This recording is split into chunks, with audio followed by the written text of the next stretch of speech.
Okay, so graphs of exponential functions. An exponential function is a function of the form y is equal to a bracket b bracket to the x, where a is not equal to 0. So if a was 0, we would have y equals 0, which we know is a constant function, is a straight line. Y equals 0 is a horizontal line. B is greater than 0.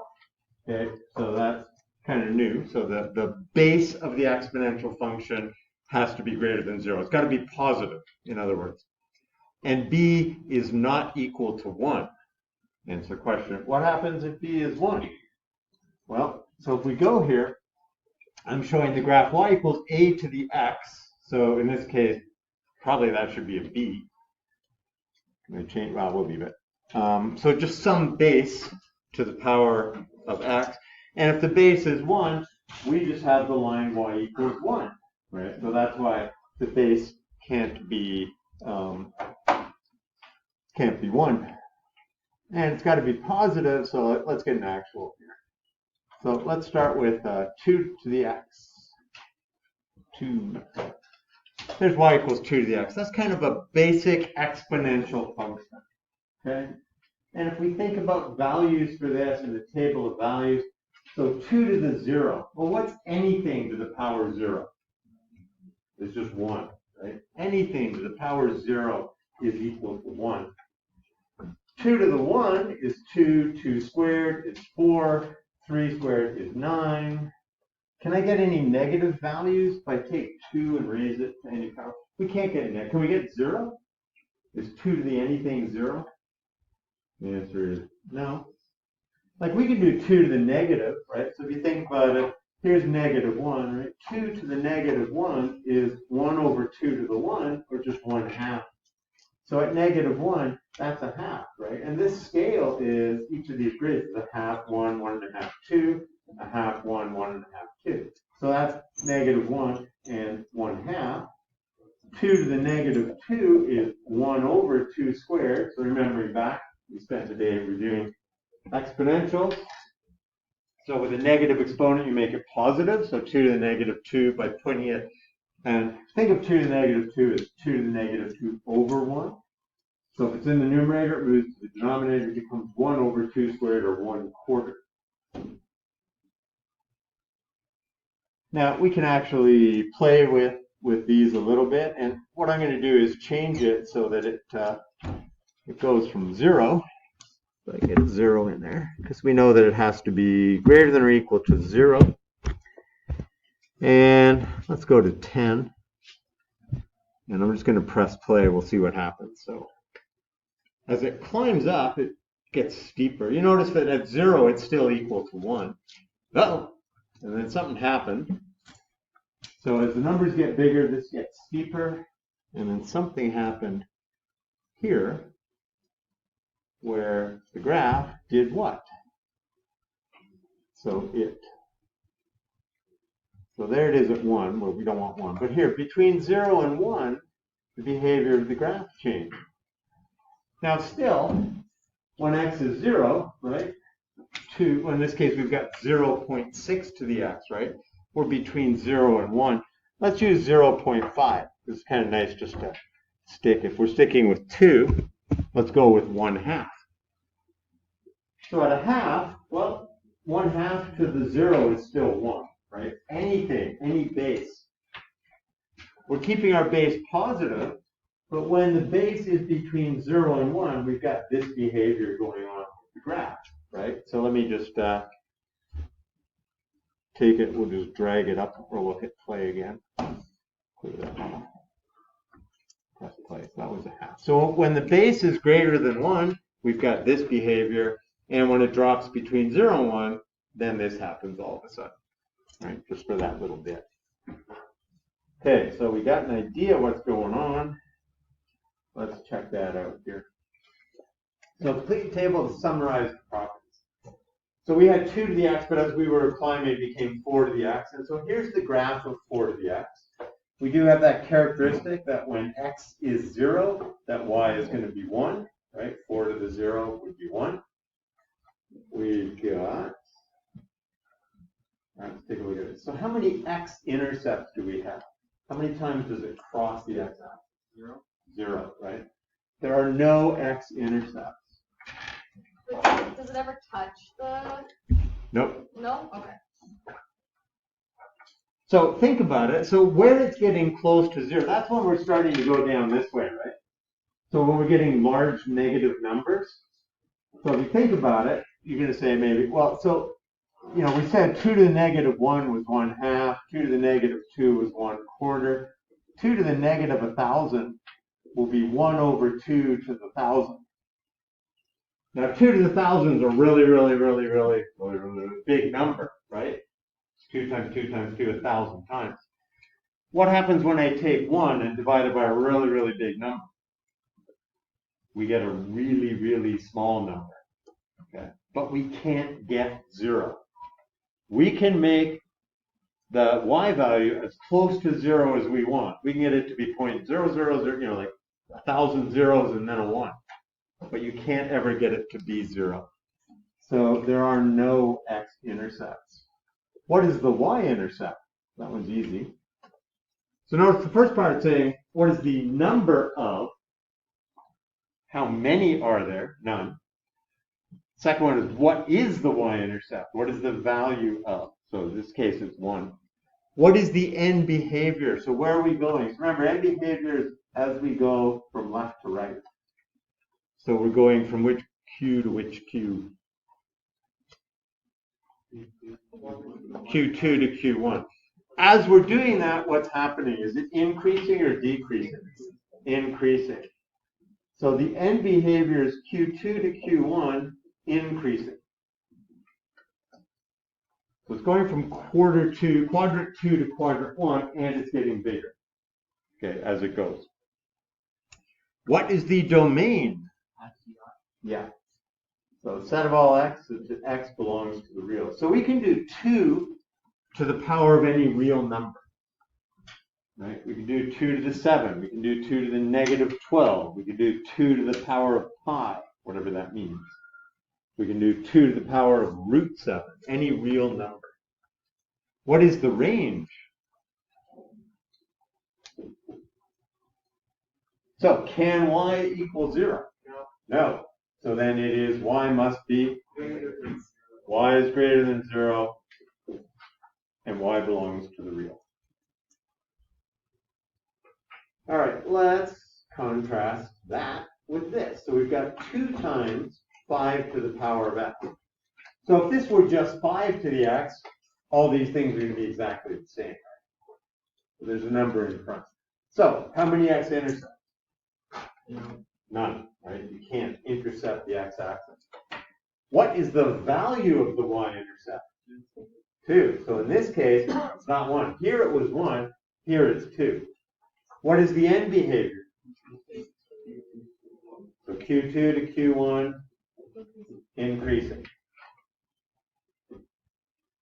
Domain? All real numbers. The range? Yeah, so y is strictly greater than, right? Whereas I have this tendency to keep writing greater than or equal to, but here it's strictly greater than 0, right? Must be greater than 0. Okay, 1/2 to the x. So we saw this, right, when we graphed it, right, where it was between, drag this down, so we've got that. When the base was between 0 and 1, we had this going on. All right, how many x-intercepts? None. 0. You know, or you could say none, or none. What is the value of the y-intercept? 1. Okay, so it's still 1. What is the end behavior? Q2, Q1. Right, so we're still going Q2 to Q1, but if the b value, if the base is between 0 and 1, then it's decreasing. Decreasing. Domain? Yeah, so same, and the range?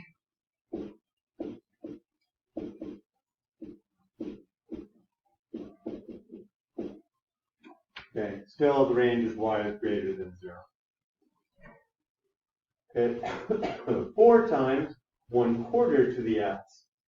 X-intercepts? Or how many? 0, or none. Value of the y-intercept. Okay, and this time it's 4.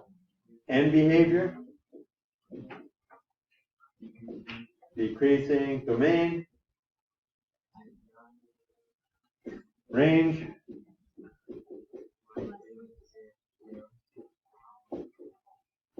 so y is strictly greater than 0, y belongs to the real. Whoops. So what tells us the y-intercept then? So here, the y-intercept is 1, but here, the y-intercept is 2. Here, the y-intercept is 1, but here, the y-intercept is 4. Yeah, the leading coefficient, right? So the value of A is going to give us the y-intercept. So think about it. When I put in, so the y-intercept occurs when x is 0. When I put a 0 in, whatever the base is, we end up with a 1. And then we're going to multiply by A. Okay.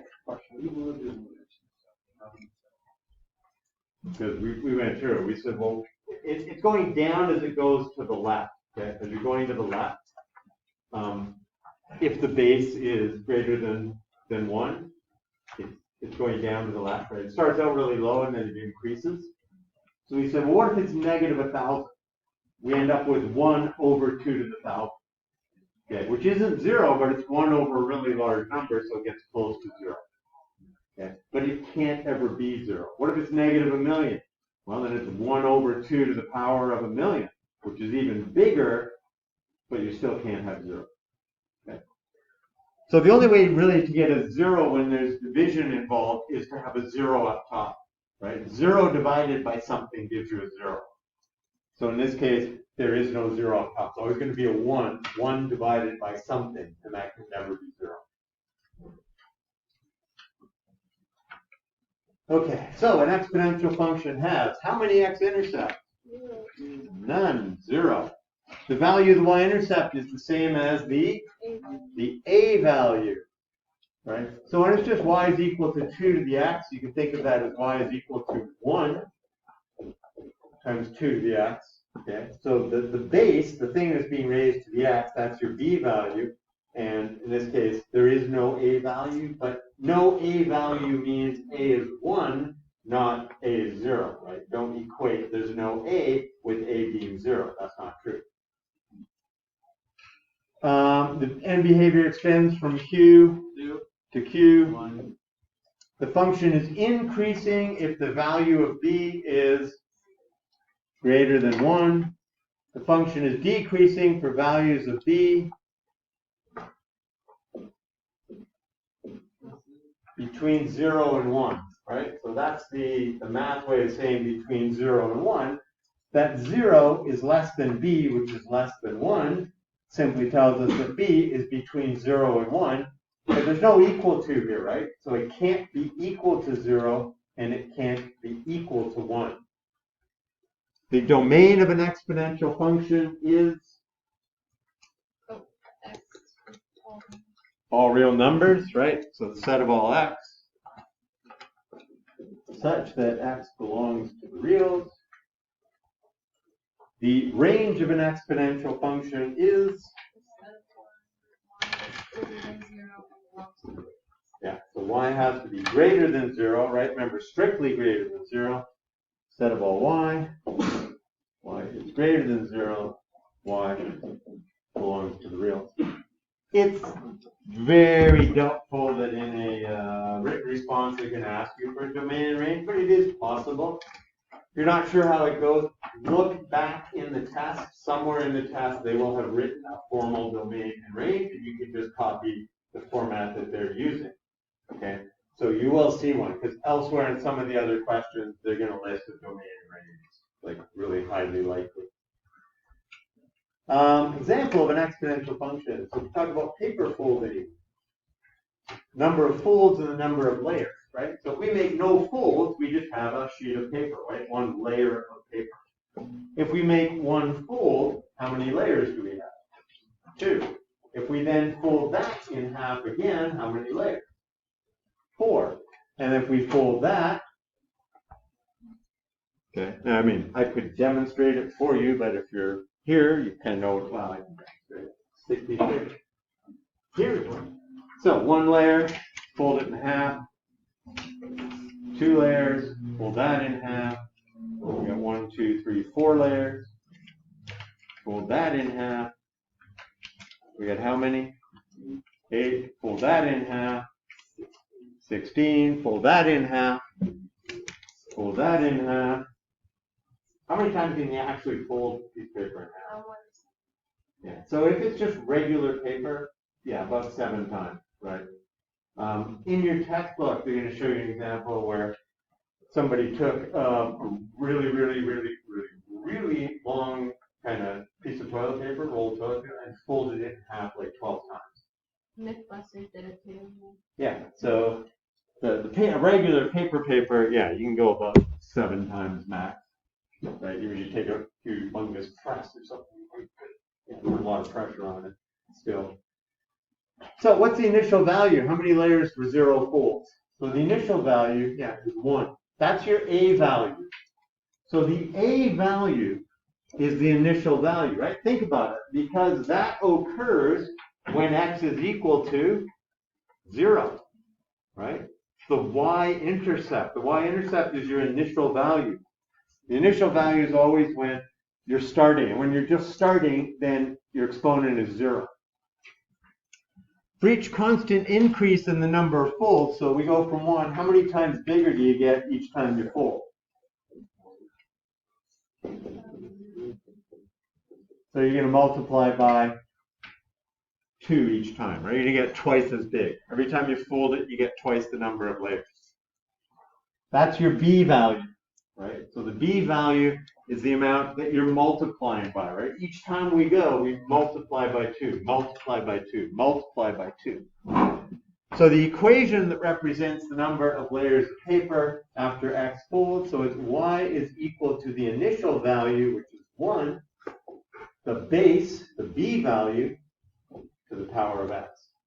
Okay, which then we would just generally normally write as y is equal to 2 to the power of x. Right? If the A value is a 1, we don't generally write it.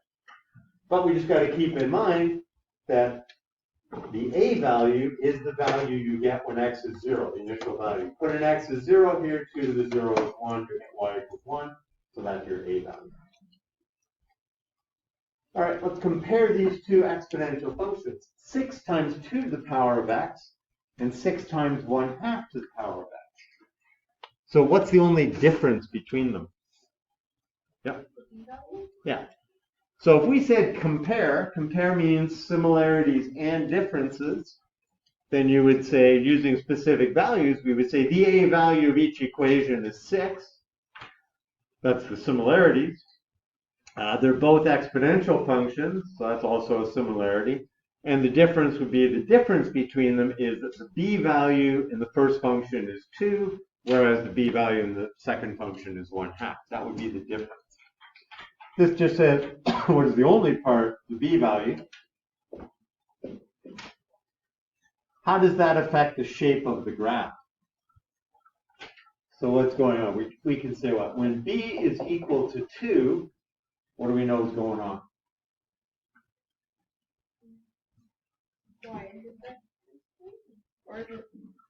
Well, the y-intercept is what? For both of these, it's 6, right? When B is equal to 2, what's different? Q2 to Q1, well, what are we doing?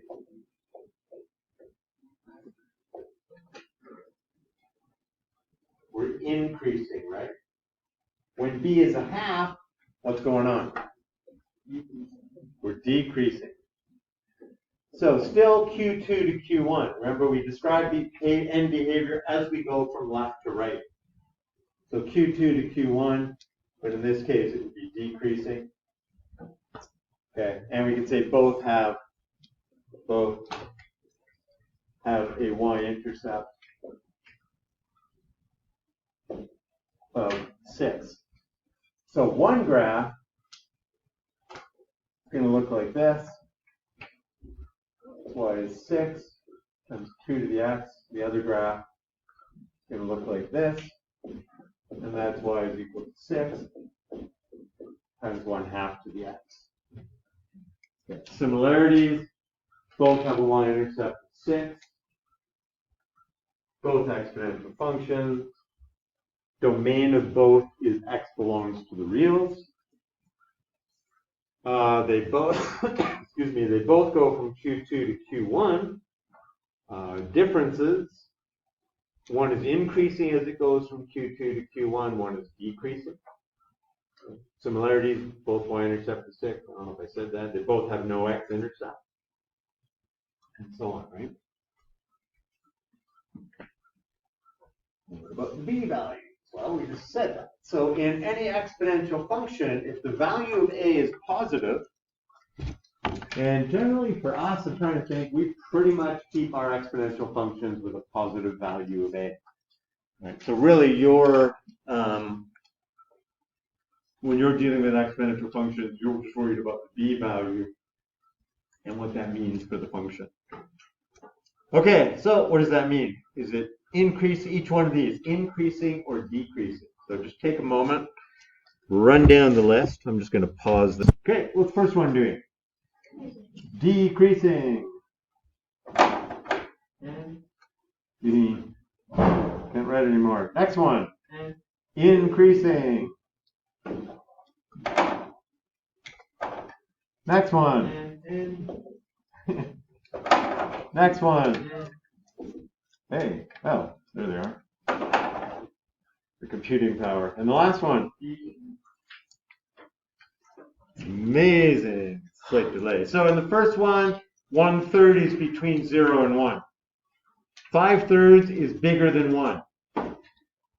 6 is kind of obviously bigger than 1. 1.6 kind of obviously bigger than 1 again. And 0.6 is between 0 and 1. So it's whether it's increasing or decreasing. Now let's go take a quick look at the book and some of the characteristics of the book. So anytime in the main text, so main text is kind of like over here, when you see something highlighted in green, it will be defined over in the margin. So if you're looking for exponential function, this is the same definition we have in the notes, right? And then here, they're just showing some different examples, and then here are the graphs of those examples. So if you're, if you're flipping through the book, and then here's some graphs. In this case, they're actually showing values.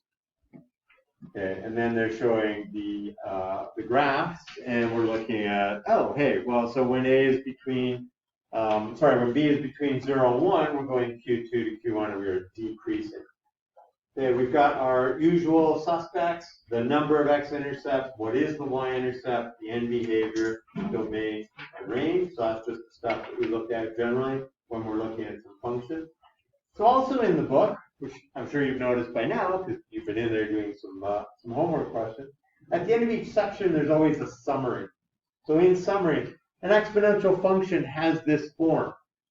Right, where a is not equal to 0, b is greater than 0, b cannot equal 1. All exponential functions where a is greater than 0, b is greater than 0 have these characteristics. They have no x-intercept.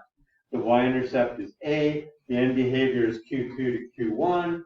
We get a little more specific about it, right? So we say whether it's increasing or decreasing. And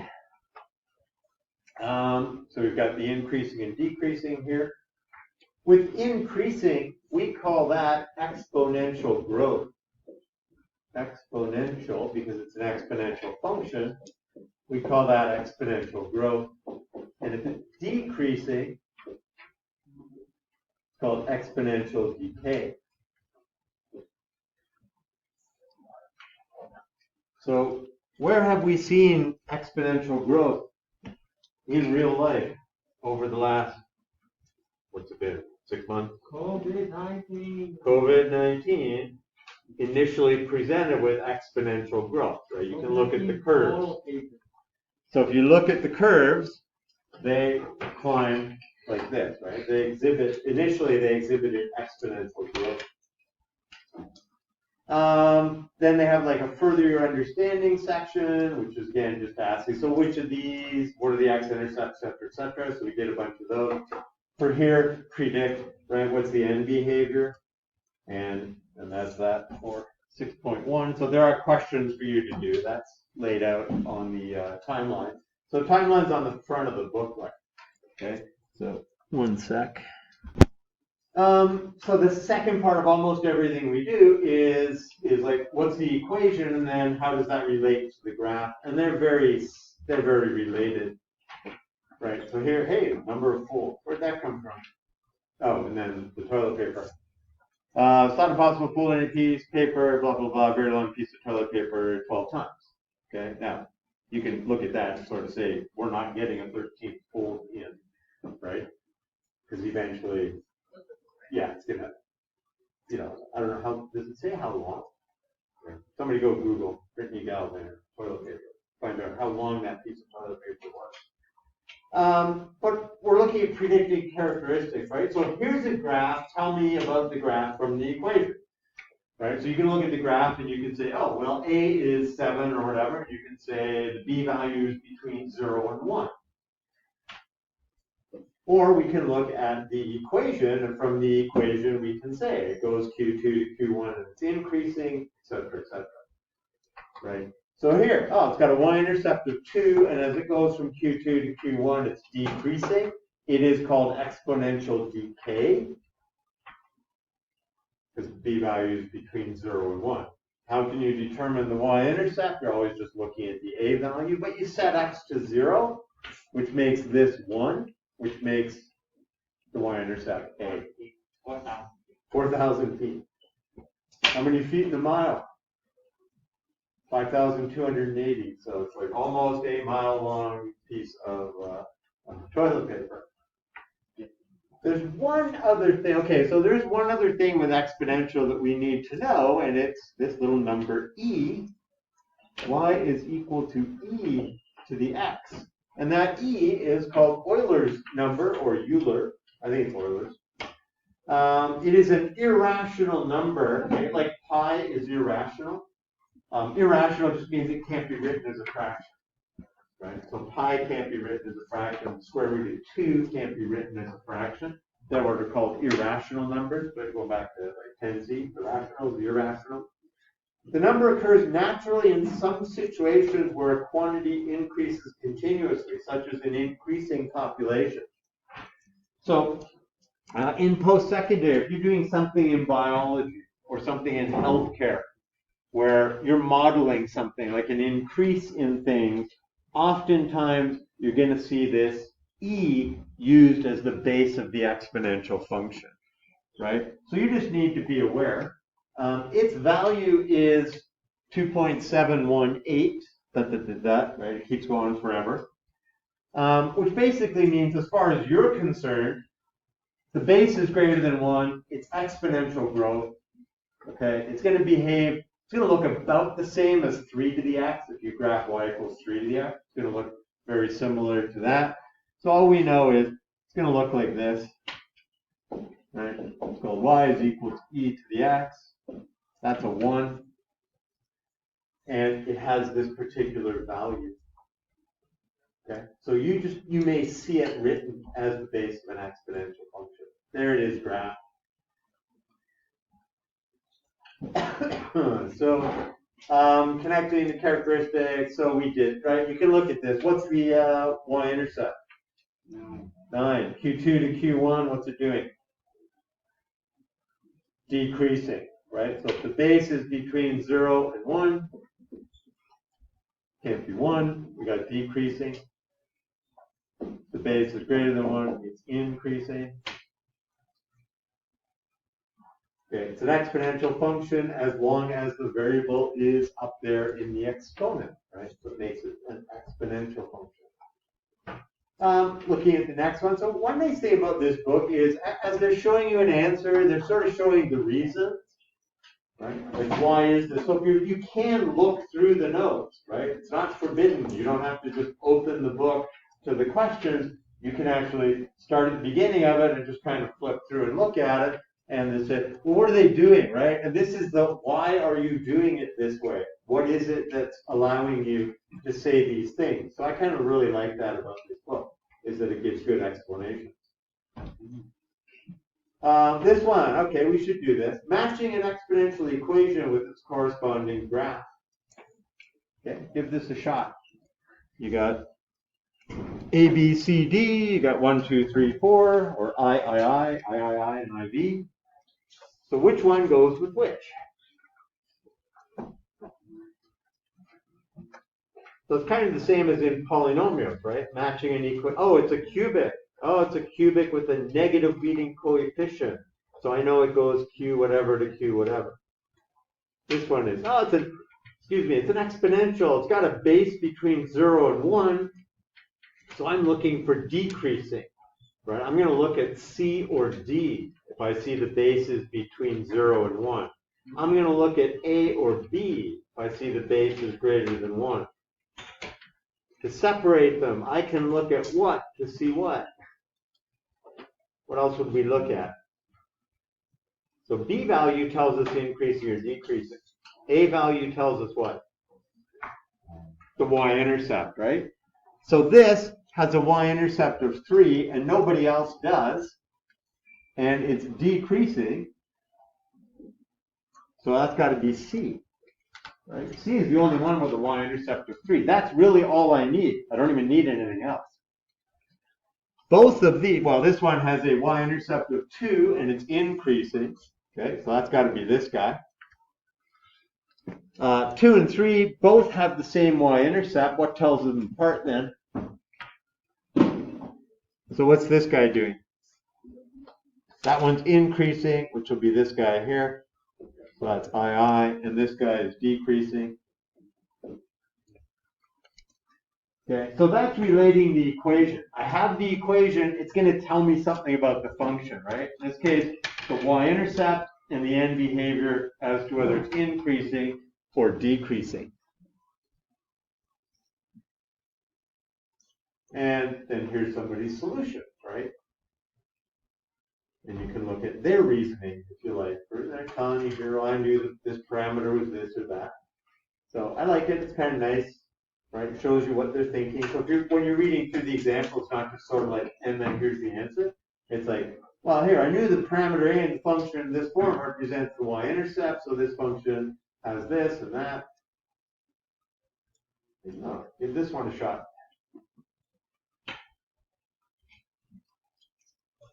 It says, provide your reasoning. Okay, why is each one what? So like we say, number 1 is, okay, what's 1?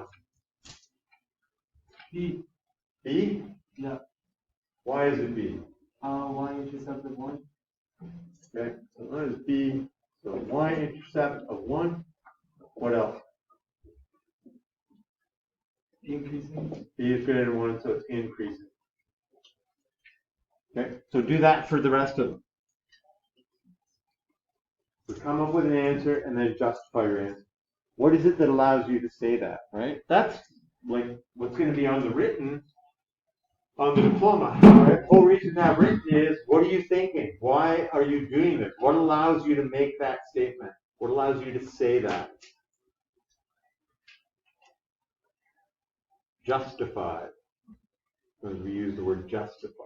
Okay, so you're doing it, okay, but why? Because is not a good answer.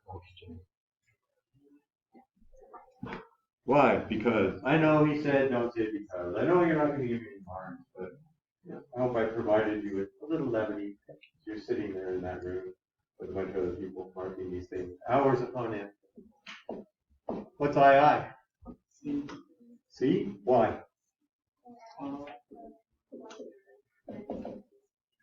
Y-intercept of 1/3.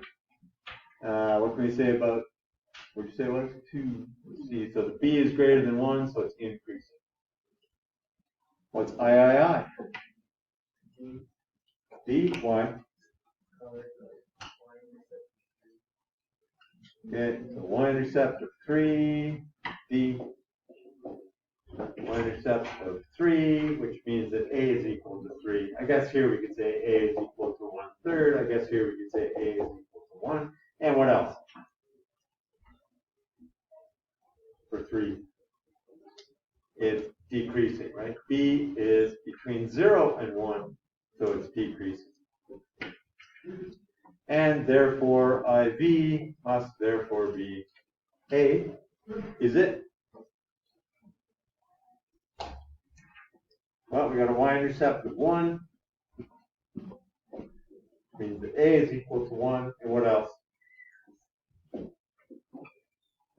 B is between 0 and 1, so it's decreasing. Okay, so that matches up.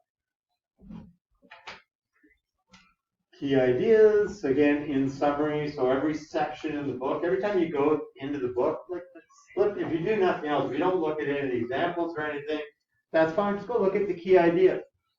So in a table of values, if we actually made one of these table of values, it's a constant ratio. Constant ratio means you're multiplying by the same thing each time. The value of this ratio is the b value, called the base of the exponential function.